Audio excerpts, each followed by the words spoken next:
Jueves 3 de mayo del 2018, amigos, es un gusto estar nuevamente con ustedes aquí en la emisión estelar del Comercio TV. Iniciamos con lo más destacado en esta jornada. El ministro de Defensa, Osvaldo Jarrín, recorrió algunos puntos fronterizos de la provincia de Esmeraldas. Jarrín constató la situación que se vive en algunos sectores de la frontera colombo-ecuatoriana. En una frontera caliente en donde los ataques no han parado, las tropas militares han sido blanco de armados que operan desde el lado colombiano. El más reciente en el sector de Corriente Larga, caserío asentado en la línea de frontera. Hasta esos lugares llegó el nuevo ministro de Defensa, Osvaldo Jarrín, para constatar la realidad de lo que sucede en territorio y decir que la fuerza pública no se someterá a intereses de grupos narcodelictivos. Vamos a reorganizar las unidades y a reforzar la seguridad en este sector de la frontera, especialmente provincia de Esmeraldas. El general Jarrín se reunió con los altos mandos, más tarde sobrevoló por algunos puntos asentados en la línea de frontera para luego ingresar por tierra hasta la parroquia de Mataje. Mataje por ahora se ha convertido en un pueblo militarizado. Muchos de sus habitantes han salido por temor a posibles enfrentamientos. Para auscultar cómo se encuentra la población, cuáles son las necesidades. Con toda esta información que ha sido recolectada, vamos a presentar a los diferentes ministerios que corresponden al sector seguridad para elaborar nuestro plan de defensa de seguridad de la frontera norte. En la zona nada es segura, hay que caminar con los ojos bien abiertos y atentos a cualquier movimiento que puede venir del otro lado de la frontera. Walter Arízala, alias Guacho, es el hombre más buscado por Ecuador y Colombia. Lo acusan de ser el responsable de secuestrar a periodistas y civiles, ordenar atentados, todo para tener bajo su dominio corredores que sirven para sacar la droga que se produce en Tumaco. El comandante del frente, Oliver Sinisterra, no ha facilitado la entrega de los cuerpos de los comunicadores ecuatorianos. Absolutamente dispuestos a dar todo tipo de cooperación que requiera la Cruz Roja Internacional. El ministro Jarrín anunció que el Estado estará presente en todas sus formas y aspectos para atender a la población fronteriza. Informó Iván Casamen. En un operativo, la Fuerza Hércules del Ejército Colombiano junto a la Policía Nacional lograron la detención de 6 personas vinculadas al frente Oliver Sinisterra, comandado por alias Guacho. Entre los aprendidos se encuentra alias Mantequilla, uno de sus hombres más importantes, quien es experto en explosivos. Además, se logró la detención de alias Michael, segundo al mando de las redes de apoyo al terrorismo de las milicias de la Candelilla, quien habría estado durante meses con Guacho. Se destruyó de manera controlada alrededor de 70 kilos de explosivos, 10 de pólvora negra y 25 barras de pentolita. Ecuador, así como las leyes en el Código Orgánico Integral Penal, Código Orgánico de la Función Judicial. Paul Pérez, fiscal general del Estado encargado, es la primera autoridad que posesiona el Consejo de Participación Ciudadana y Control Social Transitorio. Y nosotros, los del Consejo Transitorio, vamos a estar muy contentos de haber designado a una persona que por sus méritos merecía este tan delicado cargo. Pérez asume ese encargo en reemplazo de Jean Rea, quien fue designado como fiscal subrogante por el Consejo de la Judicatura y ocupó el despacho de la Fiscalía por 2 días. Por sus méritos, porque de revisar las hojas de vida de aquellos que podían ser tomados en cuenta como fiscales, encontramos que era el que más méritos reunía. El flamante fiscal no descarta iniciar acciones legales en contra de la Judicatura, porque le habría perjudicado al ser el mejor puntuado y no nombrado como fiscal en primera instancia. Para el efecto, se habría tomado en cuenta la calificación del concurso de fiscales y no la de categorización. ¿Usted se sintió perjudicado en primera instancia? Bueno, si en este momento, por ejemplo, el Consejo de Participación Ciudadana ha reconocido que hemos obtenido un puntaje, hemos ganado un concurso dentro de la carrera fiscal, entenderíamos que sí hubo un perjuicio. Creo que se ha hecho justicia. El no haberse identificado con organización política alguna, cree habría sido una de las causas para quererlo dejar afuera. ¿De alguna forma no era allegado al correísmo? ¿Sería uno de esos motivos? Miren, yo he sido un fiscal de carrera, que toda mi vida he sido totalmente independiente del poder político. Pérez desde lejos, con preocupación veía cómo se manejaba la fiscalía, especialmente con Carlos Vaca. Dentro de las funciones que hoy me están encargando, es nuestra misión ahora sacar adelante la institución. Continuar con investigaciones en contra del expresidente Rafael Correa está entre sus prioridades. Todos somos iguales ante la ley y aquí no tenemos que tener privilegios ni favoritismos por absolutamente nadie. Quien haya incurrido en actos de corrupción y haya cometido delitos, responderá ante la justicia. Informó Héctor Romero. La designación de Paul Pérez como fiscal general encargado se habría realizado bajo los parámetros del Código Orgánico de la Función Judicial. Así lo señalan expertos en el tema. La designación del doctor Paul Pérez Reina como fiscal general del Estado encargado por parte del Consejo de Participación Transitorio respondería, según el constitucionalista Rafael Ollarte, al cumplimiento del artículo 47 del Código Orgánico de la Función Judicial. La norma se refiere al concurso de fiscal general, no a los concursos de fiscales provinciales, no a las evaluaciones que ustedes hacen a los fiscales provinciales. Ahí, en ese momento, ahí parte el orden de designación. Pero él era en todo caso el siguiente, es decir, a quien le correspondía era Pérez. Pero antes de Paul Pérez Reina, Jean Rea fue quien ocupó el cargo por orden del Consejo de la Judicatura. Su titular, Gustavo Yalc, alude a que fue la Procuraduría la que señaló que quien debía reemplazar al fiscal general destituido Carlos Vaca Mancheno, estando la fiscal subrogante Tania Moreno suspendida, era el mejor puntuado del concurso más reciente, que en ese caso era el de fiscales provinciales. Se consultó a la Procuraduría General del Estado en el sentido de cuál sería el orden de sucesión si tanto fiscal general y subrogante se encuentran imposibilitados de prestar el servicio. La respuesta fue que se debía continuar en el orden de sucesión establecido por los méritos de la última evaluación realizada, que correspondía justamente al concurso de fiscales provinciales. A quien le correspondía entonces es al doctor Rea. El artículo 47 del Código Orgánico de la Función Judicial explica que en caso de ausencia temporal del fiscal general, debe ser el subrogante designado al momento de la elección del fiscal general quien lo sustituya, es decir, la designación de Rea no habría tenido cabida por haber estado en el concurso de fiscales provinciales. En Quito informó Andrea Orbe. Y Gina Benavides es la nueva defensora del pueblo encargada por el Consejo de Participación Ciudadana y Control Social Transitorio. Esto mientras Ramiro Rivadeneira interpondrá acciones legales en respuesta a su censura.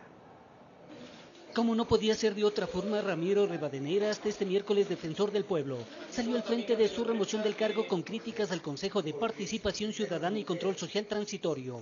El Consejo Transitorio ha pretendido justificar su resolución arrogándose las funciones de la Asamblea Nacional, al determinar por resolución emitida en el mes de marzo, sin tener competencia para ello, lo que consideraba incumplimiento de funciones. Rivadeneira, luego de 6 años de haber permanecido al frente de la Defensoría del Pueblo, se retira, pero sin antes dejar de dar batalla. Presentaré la correspondiente acción de protección en defensa de mis derechos vulnerados. Ante los jueces constitucionales es ante quien le corresponde conocer las acciones de protección. El Consejo Transitorio quiere dejar sentada su resolución y ya posesionó a la académica Gina Benavides como defensora del pueblo encargada. Quiero manifestar que yo he aceptado, realmente, y el doctor Trujillo sabe que me resistí, pero lo he hecho en consideración a 2 motivos. Uno, el pedido expreso de organizaciones históricas de derechos humanos en el país y quienes han manifestado la necesidad de que pueda aportar para hacer un proceso de transformación, de generar lo que queremos desde hace mucho tiempo, una real institución nacional de derechos humanos. Gina Benavides se habría caracterizado por ser opositora al gobierno anterior. Es una luchadora real por los derechos humanos, porque ella se ha peleado. Ella publicó uno de estos informes anuales alternativos a los informes que presenta el gobierno. Provocó las iras de Correa y le insultó a más no poder como era acostumbraba. A Trujillo, al parecer, no le quita el sueño el anuncio de un posible juicio político en la Asamblea Nacional por las resoluciones adoptadas. No vamos a contestar las polémicas que nos propongan todos los afectados por las decisiones del Consejo. Nosotros no estamos para debatir con ellos, sino para evaluar el desempeño de ellos en sus funciones y tomar la resolución que sea pertinente como resultado de esa evaluación. Informó Héctor Romero. Una mayoría de morenistas y correístas bloqueó la posibilidad de analizar en el Pleno una resolución de apoyo al Consejo de Participación Transitorio. En el oficialismo hay división ante las últimas decisiones tomadas por el Consejo.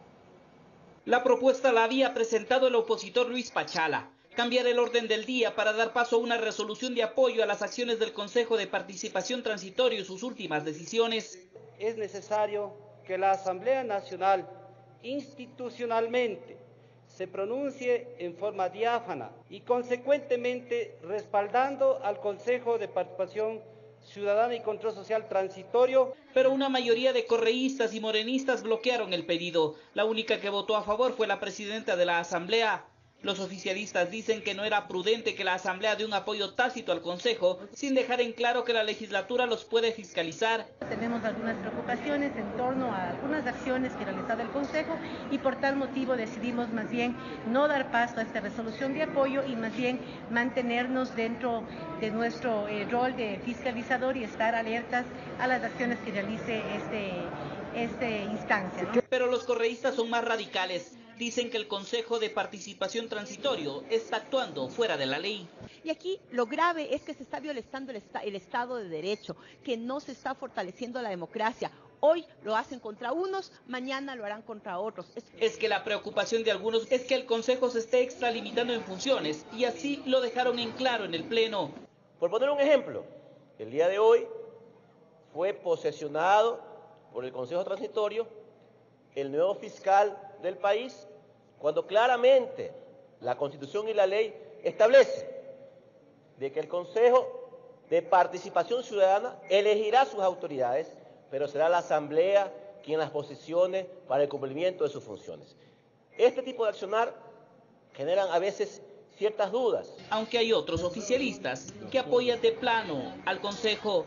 Respaldamos el trabajo que viene desempeñando el Consejo de Participación Ciudadana Transitoria bajo el argumento de una evaluación permanente a las diferentes dignidades y que quienes no respondan a ese requerimiento del ciudadano pues hagan un paso al costado. Lo mismo sucede en la oposición, que dicen que el Consejo está cumpliendo estrictamente el mandato otorgado en las urnas el pasado mes de febrero. No olvidemos que la facultad de fondo es precisamente evaluar, revisar y remover o no el cargo en virtud de que existen argumentos. Y que es improcedente que se quiera solicitar que la Corte Constitucional dé su opinión al respecto. Porque no tiene sentido que se haga esa consulta. Las funciones del Consejo de Participación Transitorio están en el mandato popular y en la ley que aprobó la propia Asamblea para desarrollar la voluntad del pueblo. Así las cosas, el pedido de cambio del orden del día fue bloqueado, con la promesa de los morenistas de analizar una nueva propuesta, sin fecha de discusión. Informó Javier Gallo. Retomamos la información referente a la frontera norte porque la Asamblea Nacional aprobó con 114 votos a favor la Ley de Desarrollo Fronterizo que busca la entrega de mayores recursos para impulsar el desarrollo y con eso contribuir a la disminución de la inseguridad y mayor presencia del Estado. Esta ley había sido vetada totalmente por el gobierno de Rafael Correa. Tras 6 años, la Asamblea la reactiva, aprobando la normativa legal que entrega mayores recursos a las zonas fronterizas con el objetivo de impulsar su desarrollo. Desarrollo económico, productivo y turístico con capacidad y créditos oportunos.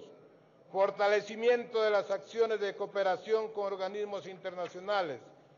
Facilitar lo de los proyectos de mancomunidades y herramientas entre ciudades y hermanamientos entre ciudades fronterizas. Y la ley, según los legisladores, llega oportunamente, pues con los problemas que se presentan especialmente en frontera norte, lo que se busca es que esta normativa pueda mejorar la presencia del Estado en la zona. Porque el argumento del veto total fue precisamente que ya estaba planificado la atención preferencial, que ya los ministerios en salud, en educación, en vialidad, en telecomunicaciones, estaban ya dando el trato preferencial. Lo que podemos constatar que eso se aleja cada vez más de la realidad. La ley establece que el gobierno deberá entregar mayores recursos y mayor inversión a las provincias fronterizas. Acá se reconoce que aunque existe una crisis económica, es necesario hacer un esfuerzo. Una posibilidad de desarrollo que lamentablemente fuera negada por el anterior presidente de la República. Que estamos llegando a la paralización de la economía, a la paralización del comercio, como sucedió en la provincia del Carchi, en Esmeraldas y en Sucumbíos. Zonas deprimidas. Pero ¿cuál ha sido la reacción de estos gobiernos? Ninguna. Y con 114 votos a favor y la abstención de la legisladora Wendy Vera, la normativa legal fue aprobada y pasa directamente al registro oficial para su publicación y entrada en vigencia, informó Javier Gallo. La reprogramación de las evaluaciones a policías que trabajaron en la zona fronteriza con Colombia desde el año 2016 hasta la fecha se ejecutará de manera inmediata. Según se ha informado, las pruebas de confianza garantizarán que los mejores efectivos estén en las filas de lugares críticos y organismos de élite de la institución. Según el inspector general de la Policía Nacional, los procesos evaluativos del personal uniformado se los ha llevado adelante de forma permanente desde hace varios años. Sin embargo, él mira como una opción importante la nueva verificación técnica a los efectivos que trabajaron y trabajan en la zona fronteriza con Colombia. El tema de las pruebas de confianza nos da una garantía para que estén los mejores hombres en lugares críticos y en lugares desde el punto de vista de las unidades especiales, unidades que están contrarrestando una violencia extrema. La incorporación de estas evaluaciones al personal policial se dieron a conocer el pasado 24 de abril por el exministro del Interior César Navas.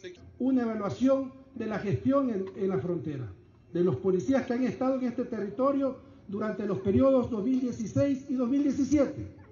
Si debemos mejorar, debemos mirar primero hacia adentro. La reprogramación de estas evaluaciones se basarían en la política de prevención que tiene la institución policial.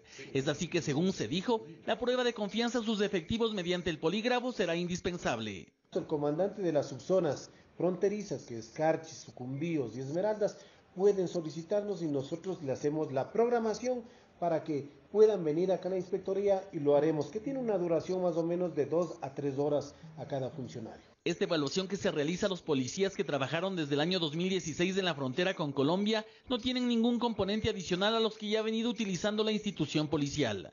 A pesar de ello, se conoce tras un estudio de la Inspectoría General de Policía que las técnicas utilizadas han sido efectivas para erradicar conductas no aptas de su personal.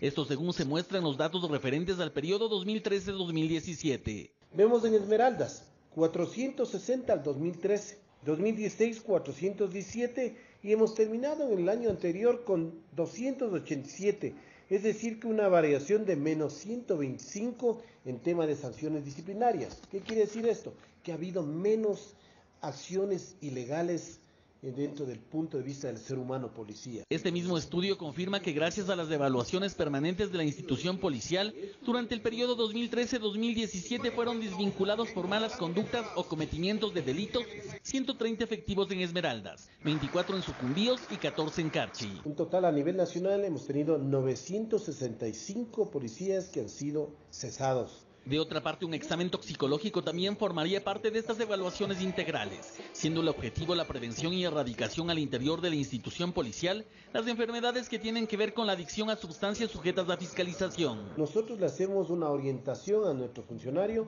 de tal manera que le ponemos en conocimiento de la Dirección Nacional de Salud. La Dirección Nacional de Salud tiene un programa para poder ser intervenido a través de los psicólogos y psiquiatras. Le dan el tratamiento y le damos una oportunidad. Según el inspector general de la Policía Nacional, las evaluaciones a los efectivos policiales que trabajaron en la frontera norte se las realizará de manera inmediata. Esto en virtud de una solicitud de reprogramación de evaluaciones del personal uniformado que habría sido enviada por la Dirección Nacional de Inteligencia, informó Javier Rosero. Pese a que el Estado ecuatoriano descartó que sea verídico el comunicado de alias Guacho, los familiares de la pareja secuestrada mantienen la esperanza de que sus seres queridos regresen sanos y salvos. Nunca antes los días han pasado tan lentos para Elvia y Giovanna, que no encuentran sosiego desde que se enteraron que sus familiares están secuestrados. Que no nos pase lo que nos pasó a los periodistas. Con los largos días han venido las esperas y el silencio por parte de las autoridades ecuatorianas, que han atinado a descartar el último comunicado que supuestamente alias Guacho envió, dando un atisbo de buena fe para liberar a Oscar y Katy y también devolver el cuerpo de los asesinados periodistas del Comercio. Lo único que nosotros podemos y pedimos es que queremos saber o sea, que queremos saber qué pasa. Que por favor dé un poquito más de prioridad a esto, porque ya son más de 20 días que estamos esperando y no tenemos ninguna noticia, ninguna respuesta. Ambas cuestionan la gestión del gobierno en esta situación. Habían mandado a decir que el presidente ya nos había atendido, pero no es, yo creo que esto de aquí no es para que nos atienda un momento o 5 minutos, es para que nos diga siempre, esté dispuesto a... La verdad, esas declaraciones que han hecho, supuestamente que es cómplice mi hermano de este señor que los tiene secuestrados, es algo sin fundamentos, porque están hablando algo que no tienen pruebas. Mi hermano, ¿en qué momento? Porque mi hermano es un hombre trabajador. Además reiteran que continuarán manifestándose públicamente, tanto en Quito como en Santo Domingo. No nos vamos a quedar callados y vamos a seguir y vamos a llegar, como siempre he dicho, hasta las últimas consecuencias. Y también pedimos nosotros a la ciudadanía que nos ayuden, que no nos dejen solos, que nos sigan ayudando. Informó Carolina Basante. Los periodistas de Diario El Comercio exigen al gobierno información sobre lo que les sucedió a sus compañeros. En ese día conmemorativo se rindió un homenaje a los profesionales de la información que fueron asesinados en la frontera norte. Al grito de nadie se cansa, periodistas del diario El Comercio rindieron un sentido homenaje a sus 3 compañeros que fueron asesinados por el grupo Oliver Sinisterra. El acto conmemorativo se dio en el marco del Día Internacional de la Libertad de Prensa, en el que se develó una placa para rendir tributo al trabajo de Javier, Paul y Efraín.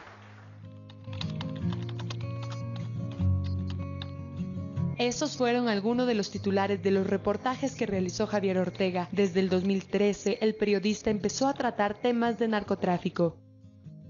Cuando te fuiste, Esmeraldas, frotaste las manos y dijiste que este será el mejor reportaje de tu vida. Retratos a los héroes del CENEPA, a los desaparecidos, a los migrantes son parte del trabajo fotográfico que dejó Paul Rivas. Efraín Segarra, el conductor, nunca dejará de estar presente en la memoria de los colegas por ser un integrante importante en el equipo. Era uno de los conductores que más ayudaba en las reporterías. Él siempre estaba dispuesto a dar más de lo que le pedían. Para todo el comercio es una gran pérdida. Familiares de los periodistas asesinados insisten en que lo que ocurrió tiene que fortalecer al gremio en su labor de informar. Que son el motor que genera esta lucha por la verdad, esta lucha por la transparencia. A estas palabras se suman algunos periodistas. Lo único que queremos es que este día sea una reivindicación precisamente de la libertad de expresión. Nuestros amigos fueron a contar una historia, fueron a informar, fueron a permitir que todo el mundo se pueda enterar lo que está sucediendo en la frontera. El gobierno de alguna forma tiene que garantizar el trabajo de los periodistas, pero también es responsabilidad nuestra de no dejarnos, digamos, vencer por las adversidades que ahora mismo estamos sufriendo. Lo que sucedió este 2018 en el Ecuador marcó la historia del periodismo, informó Valeria Navarro.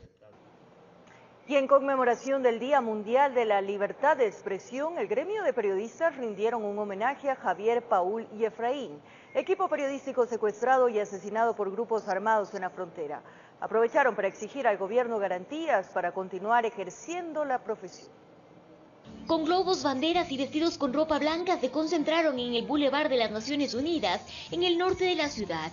Periodistas, maestros de la carrera de comunicación, activistas sociales y ciudadanía, para rendir un justo homenaje al grupo periodístico de Diario El Comercio secuestrado y asesinado por grupos armados en la frontera norte. Esto en conmemoración del Día Mundial de la Libertad de Expresión. Pero más que las palabras, más que la congregación, lo que queremos es crear conciencia para que no se den más este tipo de actos, para que haya un plan, para que haya una estrategia, para que el gobierno responda por lo que tiene que responder. Y es que las cifras de periodistas asesinados en el ejercicio de su labor en todo el mundo son alarmantes, indican. Por ello, quieren llamar la atención no solo de las autoridades, sino del país entero. El día de hoy estamos lamentando que en este año, apenas en 4 meses, haya 44 colegas muertos en todo el mundo. Por primera vez el Ecuador ha entrado en las listas trágicas de los periodistas asesinados con 3 compañeros nuestros. Estamos únicamente detrás de Siria, que ha tenido 4 muertos. Una realidad que muchos veíamos lejana, pero hoy es diferente. Por primera vez, el gremio de periodistas ecuatorianos y el país entero conmemora el derecho de la libertad de expresión que tenemos todos con 3 colegas menos. Y en este marco demandan al presidente Lenín Moreno que todo lo prometido en este ámbito se traduzca en cambios de fondo que garanticen el ejercicio de esta noble profesión. Era un momento propicio para recordarle al presidente de la República que él ha empeñado su palabra por hacer cambios.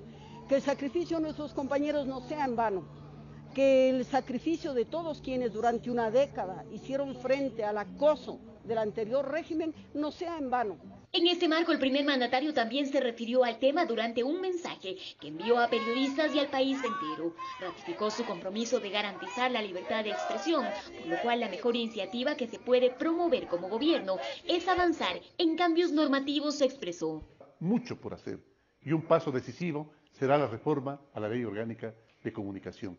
Ya lo estamos haciendo, a través de amplios diálogos con todos los sectores interesados y la colaboración de las instancias internacionales para la protección de nuestros derechos, de los derechos humanos. Vamos a pasar de un Estado regulador de contenidos y sancionador de las expresiones libres a uno que ahora sí garantice plenamente el ejercicio del derecho a la comunicación. El gremio de periodistas culminaron indicando que esperan que el gobierno nacional continúe estableciendo gestiones para recuperar los cuerpos del equipo periodístico y de igual forma traer de vuelta sanos y salvos a Oscar y Katy, también secuestrados. En Quito informó Adriana Rojas. En lo que va del 2018, 23 periodistas han sido asesinados alrededor del mundo. A continuación, les vamos a presentar los casos más relevantes que se registraron en el mes de abril.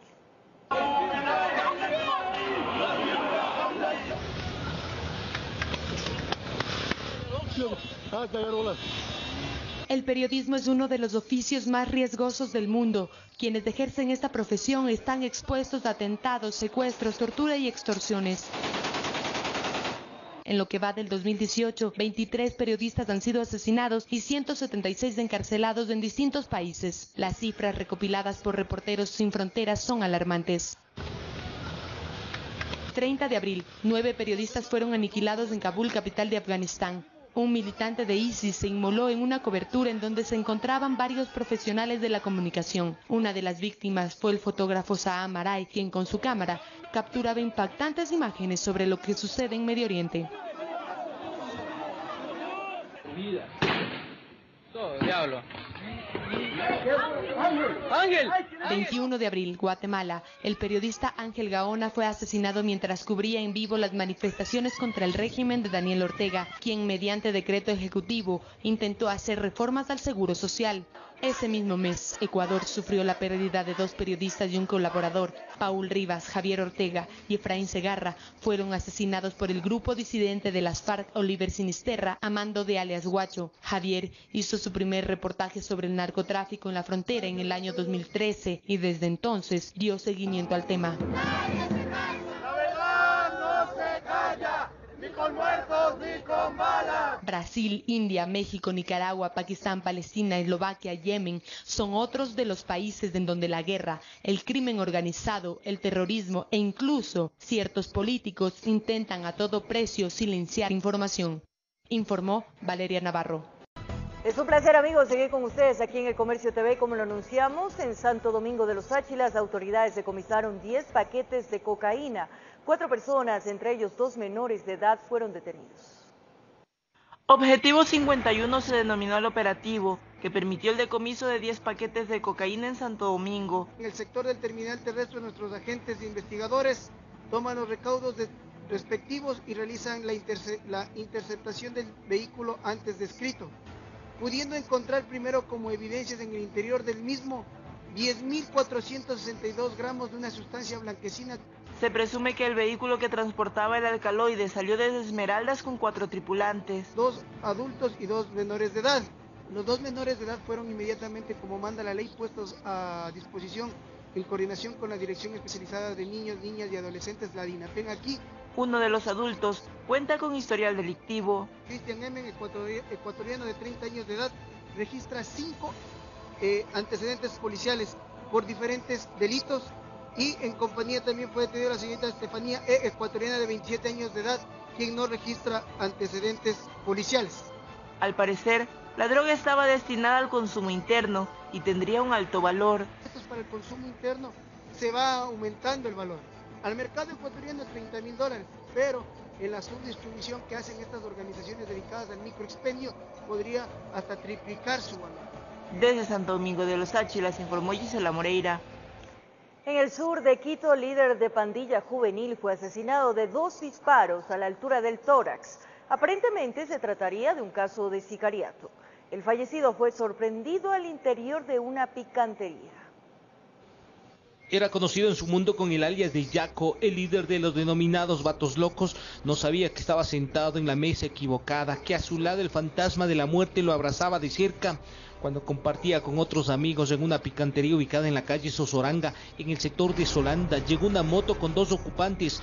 El copiloto se bajó, ingresó y se fue directamente a la mesa donde estaba el hombre de 28 años de edad y le disparó por 2 ocasiones. Tenemos 2 heridas concordantes con el relato de los hechos en el tórax de la víctima. Por algunos segundos todos se quedaron inmóviles, con la mirada siguieron al gatillero que salió, se subió a la motocicleta y el chofer arrancó. Alias Yaco quedó tendido en el piso, sus amigos intentaron reanimarlo, pero las balas fueron fulminantes, murió a los pocos minutos. Y nos encontramos dentro de las primeras 24 horas de la flagrancia con la finalidad justamente de recabar indicios relevantes y pertinentes. La picantería fue protegida por la policía preventiva. Era necesario la presencia de agentes de DINASED y criminalística. Con el pasar de los minutos a la escena del crimen fueron llegando amigos y miembros de la agrupación, quienes en memoria del difunto realizaron una especie de ritual. ¡Viva la Virgen de Guadalupe, los vatos locos y la onda! ¡Vatos locos! Luego de recopilar información entre los amigos y conocidos, en flagrancia agentes de la DINASED realizaron varios allanamientos en el sur de Quito en busca del supuesto autor material y quién sería su cómplice. Al momento nos encontramos realizando las diferentes investigaciones a fin de conocer el posible móvil que ocasionó este hecho. Entre las hipótesis que la policía investiga, un presunto ajuste de cuentas, tal vez disputa de territorio, lo único concreto que habría sido asesinado al estilo sicariato, es decir, muerte por encargo. La víctima tenía antecedentes penales, lo cual justamente va a ser parte de nuestro objeto de investigación. Un acto criminal que deja en evidencia que nadie tiene blindaje para escapar de la muerte. En Quito informó Iván Casamen. Escuela fiscal ubicada en el sector de Lichimbía fue visitada por delincuentes. Aprovecharon la madrugada para llevarse una variedad de artículos que utilizan los maestros para dictar clases. Llegó el nuevo día y hora de otra jornada de clases. A los niños, padres de familia y maestros les esperaba una desagradable sorpresa. Supuestamente en horas de la madrugada ingresaron saltando el cerramiento varios desconocidos. Y como sabían que en la escuela nadie se queda, se tomaron todo el tiempo para buscar en las aulas artículos que tengan valor económico. Ahorita vimos ahí atrás, se pueden entrar hasta dormir acá adentro y no es seguro ya. Según los papitos, rompieron puertas, ventanas, incluso una pared para ingresar, por lo que les significaba dinero. Los supuestos delincuentes visitaron el centro de cómputo, el taller de inglés, la bodega y otras aulas, de donde se habrían llevado televisores, útiles e implementos escolares de los niños, entre otros artículos que los maestros utilizaban para sus clases diarias. Se nos llevan los materiales de los niños pequeños, son los niños del inicial hasta 3er grado. Yo tengo 2 niñas aquí, o sea, ya estamos indignados. Los padres de familia expresaron su preocupación. No sería la primera vez que desconocidos les visitan.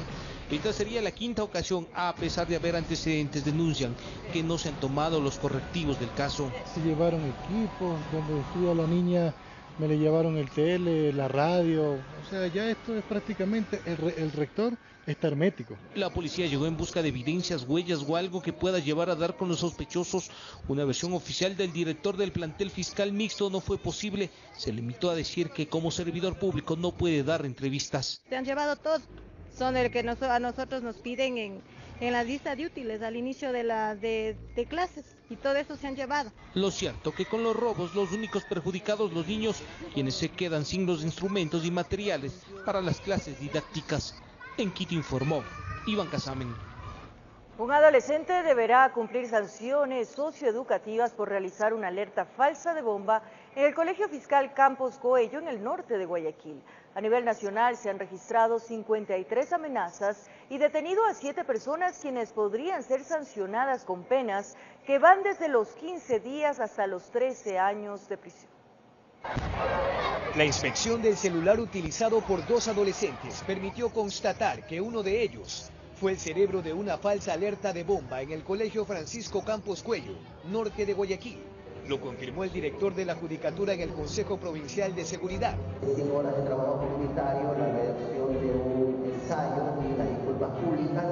El otro fue hallado inocente porque manifestó que simplemente había prestado un teléfono reconociendo. Aquí mismo han dicho que no permitirán que las 16 llamadas al sistema ECU 911, más aún en estos tiempos de tormenta fronteriza, queden en la impunidad. Se va a disponer que un fiscal especializado proceda a la apertura de una investigación previa para identificar los números de teléfono. Los jóvenes que creyéndose el más bacán con travesuras han ocasionado una alerta. La sanción máxima, que podría ser de 30 días de suspensión y la separación de los estudiantes. Al margen de las interpretaciones, precisa que los protocolos de seguridad son los mismos que están contemplados en las acciones preventivas ante un desastre natural. Tampoco queremos generar zozobra, ¿no? Porque ahora han incrementado mayores capacitaciones, concienciaciones porque tenemos amenazas, ¿no? Siempre las vamos a hacer. Uno de los inconvenientes que tuvieron para poder identificar a las personas que efectuaron las llamadas fue la utilización de cabinas telefónicas en los cybers. Ante ello, el ECU 911 anuncia acciones legales, incluso contra sus propietarios. Y esa persona tendrá que defenderse en las instancias judiciales, indicando a qué persona se alquiló. A nivel nacional se han efectuado 53 amenazas ficticias y hay 7 detenidos. Alguien pretende sembrar una psicosis colectiva, pero en este consejo advierten que nadie estará sobre la ley, menos algún conflicto conductual juvenil, informó Jorge Escobar. Cambiamos de tema. Las fuertes lluvias afectaron a gran parte de la ciudad de Quito, generando el colapso de pasos deprimidos y caos vehicular. Un manto blanco cubrió las calles de la urbe luego de una fuerte granizada que tomó por sorpresa a la ciudadanía. Las principales arterias viales eran intransitables por el agua y la acumulación de hielo. 9 pasos deprimidos fueron afectados, entre ellos los de las avenidas 10 de agosto, América y Naciones Unidas. También el de la avenida Eloy Alfaro y Granados. De acuerdo al Instituto Nacional de Meteorología e Hidrología, en solo una hora se registró 22 milímetros de precipitación sobre la ciudad. La lluvia estuvo acompañada de granizo que dejó imágenes como estas. La de la cancha del Estadio Olímpico Atahualpa, cubierta con un velo blanco. Hasta las 18 horas 15 minutos de este jueves 3 de mayo, el servicio ECU 911 recibió 50 llamadas a la línea de emergencia en relación con el temporal, informó Carolina Sante. Momento de despedirnos, amigos. Gracias por su compañía, cariño y sintonía. Un abrazo grande para todos.